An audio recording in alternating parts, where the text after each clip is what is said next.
En effet, il a présidé la messe ce matin plutôt en bonne forme. En effet, même s'il a encore semblé un peu fatigué, il avait un petit peu la voix défaillante par moments.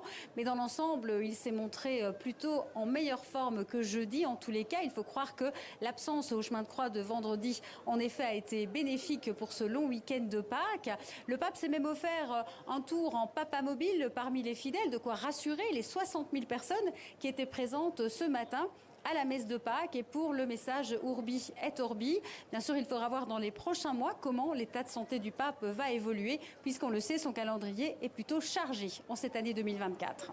Et cette année encore, Valérie, le message de Pâques du pape François était centré sur les guerres et les appels à la paix.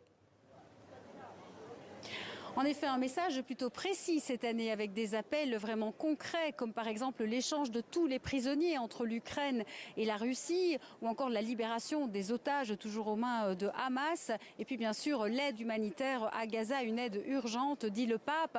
Alors c'est vrai que le pape François a martelé ces appels à la paix, il a dit que ce n'était pas une solution, le réarmement, la course à l'armement, et qu'il fallait absolument trouver des solutions pour arrêter les guerres en cours.